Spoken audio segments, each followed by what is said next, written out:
Hello everyone, कैसे हैं आप सभी। आशा करती हूँ अच्छे होंगे और खूब मन लगा पढ़ाई कर रहे होंगे। तो कितना अच्छा लग रहा है ना कि बैक टू बैक बधाई देने का मौका मिल रहा है, हार्दिक शुभकामनाएं बोलने का मौका मिल रहा है। देखिए, ये चीजें ऐसी है ना कि सुनने से ही एक फील आता है अलग, मतलब अच्छा लगता है। अब सोचिए कि ये बधाइयां अगर आप सफल हो जाते हैं और आपको सभी लोग दें, आप खुद अपने आप को दीजिए, कितना अच्छा लगेगा। तो ऐसे ही अपने आप को मोटिवेट रखने की जरूरत है। फिलहाल अगर आपको चारों तरफ से निराशाजनक चीजें दिखाई दे रही हैं, लाइफ में हो भी रही हैं, तो अपने आप को मोटिवेट रखने की जरूरत है।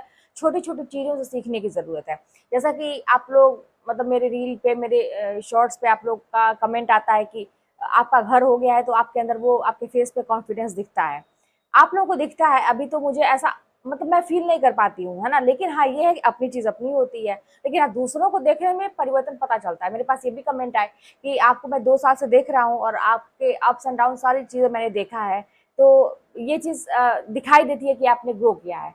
मैं तो अपना काम कर रही हूँ, मुझे ऐसा लगता है ना कि मैं बस एक अपना अपने वे में काम कर रही हूँ।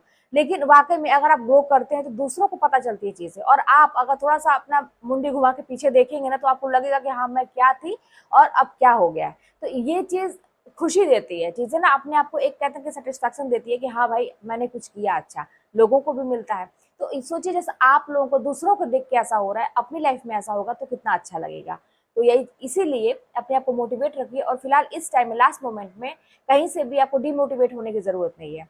वो कहते हैं ना कि देखिए, अभी जितने भी त्योहार आ रहे हैं, जैसे 15 अगस्त था या जन्माष्टमी है, आप लोगों के लिए मेरे ख्याल से बहुत खुशी का विषय नहीं होगा। इसलिए सिर पे एग्जाम है, तैयार नहीं होगा, बहुत दुनिया भर का प्रेशर है। लोग गा बजा रहे हैं, नाच रहे हैं, सब कुछ समय बिता रहे हैं सब चीजों में। आपको बहुत बेकार लग रहा होगा कि मैं कहाँ उलझा हुआ हूँ, मैं कहाँ उलझी हुई हूँ, मेरी जिंदगी कैसे कट रही है, पता नहीं सफलता मिलेगी कि नहीं मिलेगी, कहाँ उलझी हूँ, जिंदगी कहाँ जा रही है। बहुत सारी चीजें आपके दिमाग में चल रही होंगी। विश्वास मानिए, लेकिन ये जो आप त्याग कर रहे हैं ना, कि खुशियों को छोड़ के आपने एक रास्ता चुना है अलग, वो आपको आपकी मंजिल तक पहुंचाएगा जरूर। कोई भी त्याग आप जीवन में अगर करते हैं ना, तो उसका फल आपको जरूर मिलता है। तो इसीलिए त्याग करिए।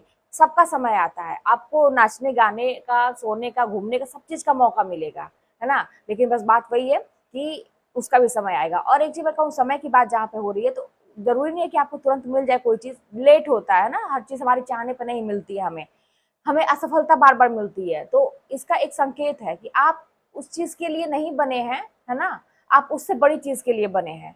जैसा कि मैं भी पहले परेशान थी, प्राइमरी की जॉब मिल जाए मुझे, अब उसमें नहीं हुआ। जब एक 2011 वाली वैकेंसी थी जो फंसी, उसके बाद नहीं मैंने ट्राई किया। जब उसमें नहीं हुआ तो मैं एकदम निराश थी कि अब नहीं हो सकता सरकारी नौकरी, मतलब बहुत मुश्किल है, मेरे जैसे इंसान को नहीं मिल सकती। लेकिन अब मुझे पता चलता है कि मैं शायद माध्यमिक के लिए बनी थी, है ना, ये चीज। और शायद इससे ऊपर और भी कुछ अच्छा हो सकता है। तो अब लगता है कि जीवन में इतनी प्रॉब्लम जो आई या कुछ भी हुआ, अगर नहीं होता तो शायद ये चीज नहीं होती जो अभी है। तो आप लोगों की भी लाइफ में कुछ बहुत गलत है, तो एक संकेत है कि कुछ अच्छा करने के लिए। लाइफ एकदम सीधी सादी चलती है तब तो आप समझ ही सकते हैं कि कुछ करने की जरूरत ही नहीं है, सब कुछ ठीक है। लेकिन अगर लाइफ टेढ़ी चल रही है, तो बहुत कुछ करने की जरूरत है। और ये एक संकेत है कि आप कर सकते हैं, इसीलिए आपकी लाइफ में इतने सारे स्ट्रगल दिए जा रहे हैं। तो इस चीज को समझिए, पॉजिटिव वे में लीजिए कि आपको बहुत कुछ करने की जरूरत है। और तभी तो हमारी आंख की पट्टी खुलती है। जब हमारे ऊपर कुछ पड़ता नहीं, अगर दुख नहीं पड़ते, तो हमारी आंख पे जो पट्टी बंधी हुई है वो खुलेगी कैसे, कैसे पता चलेगा कि लाइफ होती क्या है, जिंदगी क्या होती है, कैसे जीना चाहिए। अब जैसे मेरे ही साथ था, तो आप लोग पूछते हैं ना, कमेंट आता है कि बीएड आपने कब किया, आपको किस एज में नौकरी मिली, क्या है।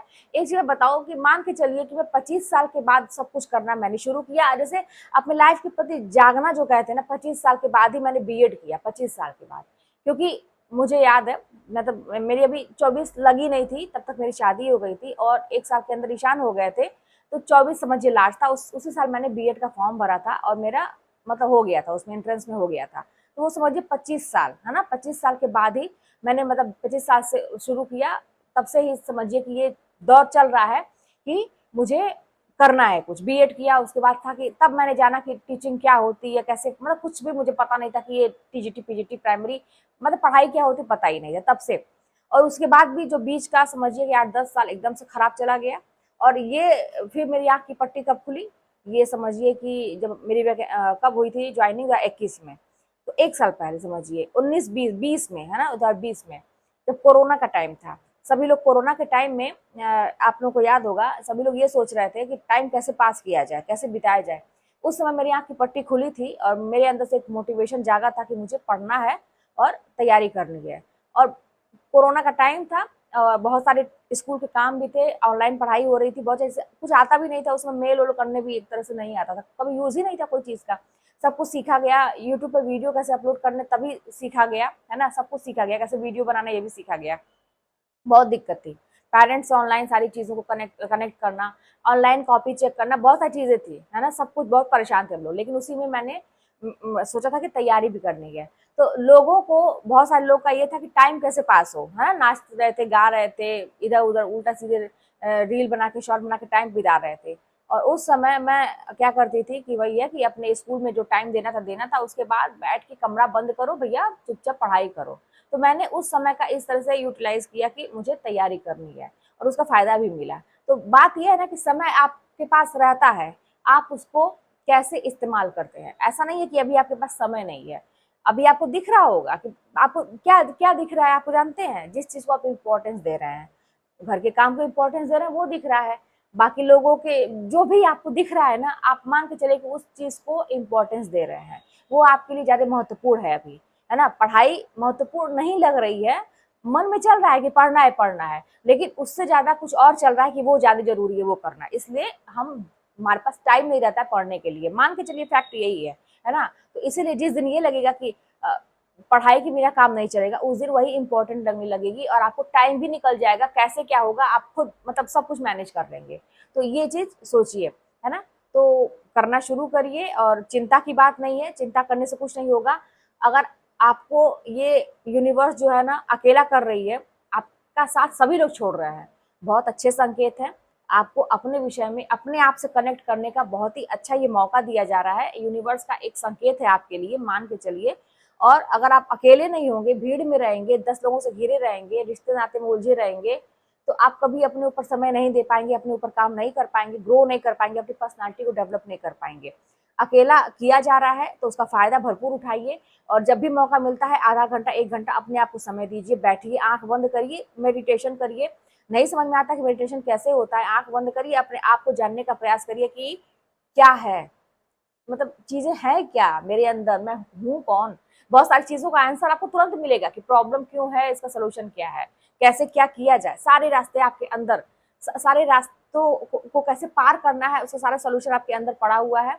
आपकी सोल आपको गाइड करेगी। आंख बंद करके थोड़ा सा अपने आप से कनेक्ट करने का प्रयास करिए, करिए ये सारी चीज़ें, विश्वास मानिए ये सारी चीज़ें ट्रुथ है, होती हैं। ऐसा कुछ भी नहीं है कि नहीं होता है ना? तो पूरा यूनिवर्स इसी पे टिका हुआ है, पूरा ब्रह्मांड, है ना? तो ये बनावटी बातें नहीं है। जो इंसान अपने आप से ईश्वर से कनेक्ट कर लिया, वो उसका बेड़ा पार है ना? मंदिर मंदिर जाके ऐसा-ऐसा मतलब इधर-उधर जाके दर्शन करने से, घंटी बजाने से कुछ नहीं होता है। आपके अंदर स्वयं भगवान बैठे हुए हैं, स्वयं मंदिर है आपके अंदर। अपने आप से कनेक्ट करिए, ईश्वर से कनेक्ट करिए, वही सब कुछ है। और कहते हैं ना कि 10 लोगों से राय लेने की ज़रूरत नहीं है। अगर आपके मन में कोई भाव उठ रहे हैं, तो 10 लोगों से इसके बारे में बताने की ज़रूरत, कुछ सीक्रेट रखा करिए। अपनी बातों को मतलब खास करके सीक्रेट रखा करिए। क्योंकि राय कब ली जाती है, दूसरे के ऊपर डिपेंड कब होता है आदमी, आप खुद बताइए। दूसरे के ऊपर इंसान कब डिपेंड हो जाता है? जब उसके अंदर जान नहीं होती है। एक मुर्दा होता है ना, जब आदमी मर जाता है तो शव को 4 लोग ले जाते हैं लाद के, क्योंकि वो इंसान के अंदर जान नहीं होती, वो कुछ नहीं कर सकता है। जब तक जान है ना, हम अपना हाथ पाँव चला सकते हैं, अपना दिमाग चला सकते हैं, अपने मन से सोच सकते हैं, मेहनत कर सकते हैं। तो फिर अपने जिंदा होने का प्रमाण खुद को दीजिए ना कि हम जिंदा हैं। मुर्दों की तरह मत पड़े रहिए कि अगला जो कहेगा हम वही करेंगे, अगला रिमोट से कंट्रोल मेरा ले लिया है और जैसे नचा रहा हम नाच रहे हैं। इतना किसी से इमोशनली कनेक्ट होने की जरूरत नहीं है, डिपेंड होने की जरूरत नहीं है, कुछ नहीं। थोड़ा सा समझदारी से काम करें। मैं मानती हूँ ये चीज़ कठिन है ना? ये चीज़ कठिन है। मुझे भी कुछ समय के बाद ये चीज़ समझ में आई, आपको भी समझ में आएगा। हो सकता है कुछ बहुत बड़ा लॉस करने के बाद समझ में आए, लेकिन मेरा जो अनुभव है आपके साथ शेयर कर रही हूँ। संभल जाइए पहले ही, बहुत अच्छा रहेगा। आप हर परीक्षा निकाल लेंगे, हर चीज़ कर लेंगे, जो कठिन लग रही थी वो आसान हो जाएंगी। बस थोड़ा सा बाकी लोगों से दूरियां बना के अपने आप पे काम करेंगे तो चलिए मिलते हैं नेक्स्ट वीडियो में। और कोई बात होगी तो कमेंट के माध्यम से बताइएगा। चैनल पर नया हो तो सब्सक्राइब करिएगा, शेयर करिएगा। मिलते हैं नेक्स्ट वीडियो में।